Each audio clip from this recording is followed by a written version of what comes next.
सबै नि ल्यायो के हो हैन बिहामा छ उनको फेरि सिलरी महिनाको डेट 2 आउँछ आउनु न हामी त के अरे गरिसक्यो यदि पैसा अहिलेसम्म ट्याक्न पाइएन यदि सिलरी आएको छैन हाम्रो दुध भातमा लास्ट मिट हुँदैछ हौ धेरै समय बसेको आयो दुध भात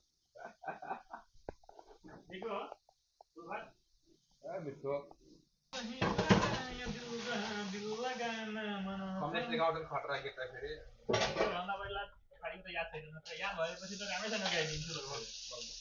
मुद्ने भनेको बसेरै मुद्ने हो अलिक उभिएर मुद्न मजा लाग्दैन क्या यसरी मस्तले आनन्दले बस्यो मुद्यो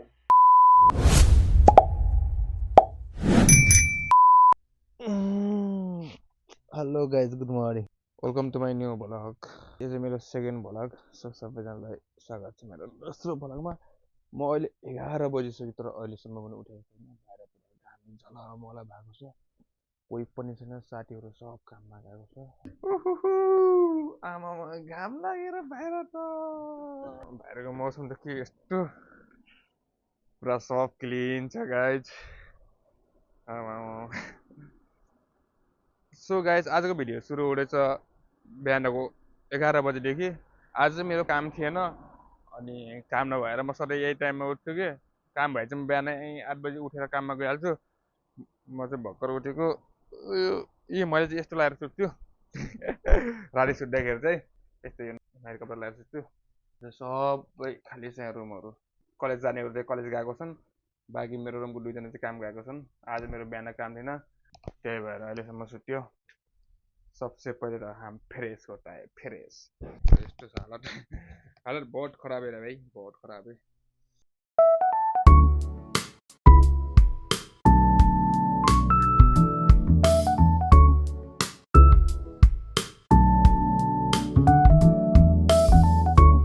सो फाइनली गाइज म चाहिँ फ्रेश भइसकेँ ए हो एक्लो जिन्दगी यस्तै नै छ जिन्दगानी आज मैले उठेर मुड्न पनि गएको छैन के पहिला मुड्नु पर्यो सो मुटेर चाहिँ अब बाँकी काम गरौँला खाना चाहिँ पाक्दैछ यो चाहिँ टोइलेट यो टोइलेट कस्तो हुन्छ थाहा यहाँदेखि यो बटन नचल्नु यो चाहिँ अन गर्ने यो चाक सफा गर्ने यो पनि चाक सफा गर्ने यो चाहिँ हावा चाक सफा गरेको पानी सुकाउने यो चाहिँ पानी यो प्रेसर बढाउने हो अनि यहाँ यस्तो छ यहाँ बस्ने हो फेरि यो सिटमा नबसेपछि चाहिँ यसले काम गर्दैन त्यस्तो कि दिस इज जापान गाइज मुड्ने भनेको बसेरै मुड्ने हो अलिक उभिएर मुड्न मजा लाग्दैन क्या यसरी मस्तले आनन्दले बस्यो मुड्यो यो चाहिँ कस्तो है सेन्सर के सेन्सरवाला के यो अलग्गै हो यहाँ टोइलेटसँग कनेक्ट हुन्छ अनि काम गर्छ सो आजको तरकारी के खाम भन्ने भइरहेको छ हेरौँ के हुन्छ 11 बजिसक्यो यहाँ तरकारीमा के छ गाजर छ गोबी छ सकथोक छ दुध छ आज मैले के खाऊँ भनेपछि के खाऊँ जस्तो लागिरहेछ यो चाहिँ मेरो सप मेरो हो गाइज साग यो क्याप्सिकन ससेज मासु गाजर वाउ सो गाइज पहिले म गाजर खान्छु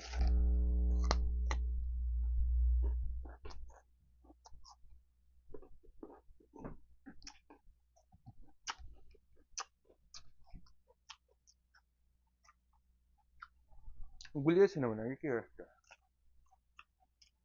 मेरो चाहिँ हिजोको तरकारी छ तल हेरौँ कति पुग्छ त्यसले त्यो टोले पुग्छ भने चाहिँ म तरकारी बनाउँदिनँ यदि पुगेन यदि नपुग्ने जस्तो छ भने चाहिँ म पकाउँछु सो गाइज 3 पिस मासु अनि अलिकति झोल छ यसले पुग्छ मलाई आजलाई दुध छ दुध भात अनि यो खान्छु यो अरूको फ्रिजमा के छ हेर्नु पर्यो वाउ वाउ टमाटर मैले यहाँ आइदिएको अहिलेसम्म टमाटर खाएको छैन गाइज यो मासु भात केटाहरूले यस्तो लाग्छन् कि यस्तै राख्छन् कि यस्तै प्याक गरेर खाना पाउँदा ढिलो हुन्छ भनेर यस्तै प्याक गरेर राख्छन्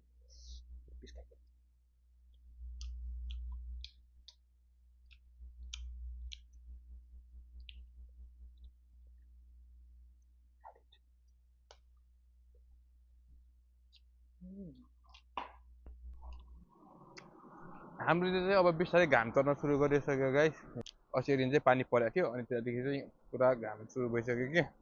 सो गाइस अहिले चाहिँ 11:30 हुन लाग्यो अब एकछिनमा भेटौँ ल के भन्दैछ यहाँ दाइको नसक्नु छ फेरि मलाई काम छैन अहिले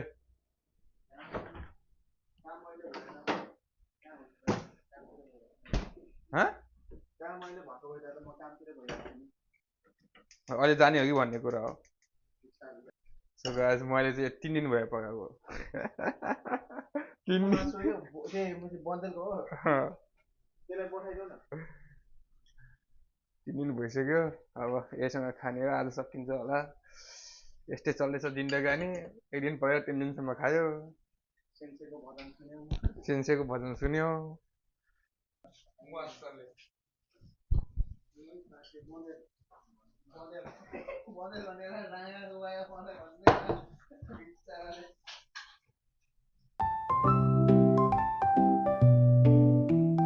लगाएको थिएँ हिजो हट्काले चाहिँ अनि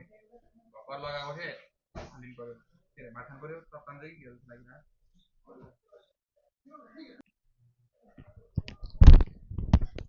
सन्देशले अन्डा बनाएर हाल्छ फेरि त्यो घोर्नु पर्दैन ड्याम्मै हालिदिनु पर्छ त्यो फुट राखेकै हो फोडेर किन त्यस्तो फुटालेको त अनि मसलाहरू सबै एकैचोटि हालेर त्यसपछि हाल्छु सो गाइस हाम्रो कन्डेसले चाहिँ पहिले अन्डा नबनाएको रे आज कति दिन भयो अन्डा बनाउन लागेको 2 दिन भयो 2 दिनको अन्डा बनाएको एक्सपिरियन्स हेर्नु कस्तो छ यहाँ छ अन्डामा प्याज नुन बेसार सबै हालिसके मेरो चाहिँ यहाँ दुध र भात छ अब यहाँ पकाइ हेरौँ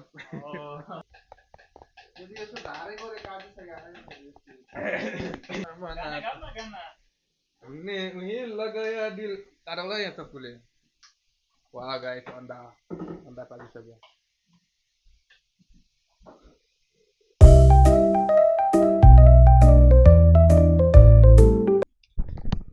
बनाएको 2 दिन हुँदा त जस त्यतिकै बनाउँदै रहेछ जस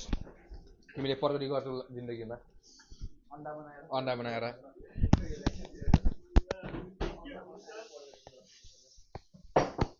दुध र भात पनि लास्ट मिट हुँदैछ हौ धेरै समय बसेको आयो दुध र भात मिठो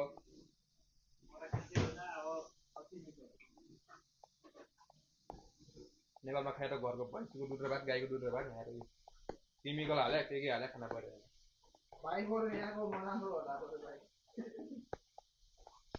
घर गाईको थुनमा निकालेको राम्रो होइन यहाँको राम्रो प्याक गरे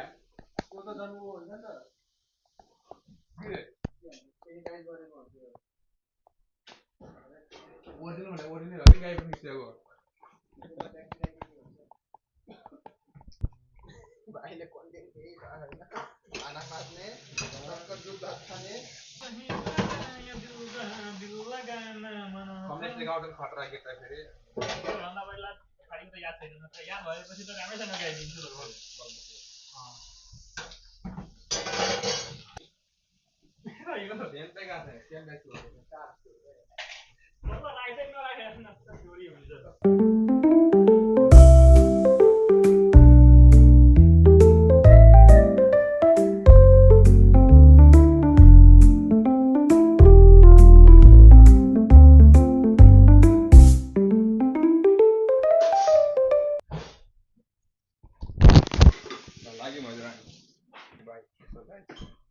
खाना खाइसक्यो भाडा पनि बाँच्यो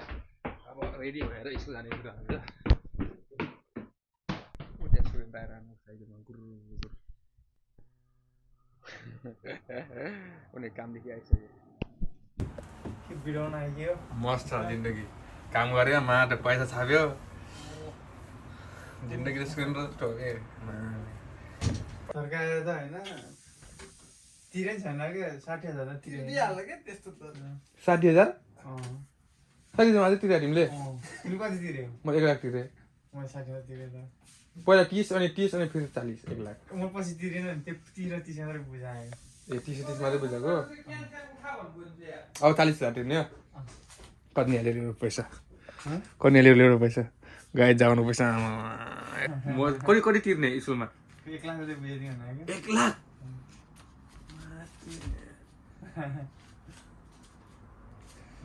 1 2 3 4 5 6 7 8 9 9 मान 90,000 10 मान मसला छ अनि अरू राख्न लाग्यो ब्याङ्कमै राखेको भने त ब्याङ्कमै सबै निकालेर ल्यायो क्या होइन बिहामा छ उनको फेरि सिलरी महिनाको डेट 2 आउँछ आउनु न हामी त के अरे गरिब छ यदि पैसा अहिलेसम्म ट्याक्न पाइएन यदि सिलरी आएको छैन हाम्रो तिम्रो 1 महिनाको सेलरी हो यो बढी अझै कम 1 महिनाको 1 महिनाको 10 20 30 40 50 60 70 80 90 100 1,10,000 1,20,000 1,30,000 1,30,000 31 32 33 34 35 36 37 39 40 1,40,000 एक महिनाको सेलरी हो महिना कहाँ अरू थियो अरू त राखेँ ब्याङ्कमा 0 होइन अगाडिको महिनामा अनि राख्दैछु ब्याङ्कमा कति छ ल नराले भन त 38,000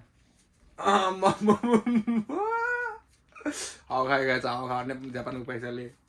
ल मज गर मलाई गाउँको दिनुपर्छ 1 लाख हामी बुझाएपछि पैसा खेले 1,60,000 तिर्नु बियो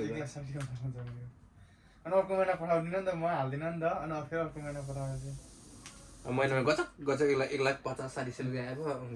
1 लाख पुग्दैन ए हावा फेरि नै कसम मेरो यो महिनामा अलिक बढी आयो यो महिना आएको कति आयो भन्नु 1,04,000 आयो यता यता गरेर यता कति दिन्छ घन्टा तिमीलाई दिन्छ होइन 12 घन्टा दिन्छ 12 घन्टा हप्तामा भन्ने कुरा सोध्न यहाँ बारेर आइजस्ट पुगेको छु पुग्छ क्या कहिले पुग्दैन सो गाइस त्यही हो गरिबी छ जिन्दगानी यस्तै हो गाइस गाह्रो छ अब चाहिँ स्कुल गइन्छ बाई गाइस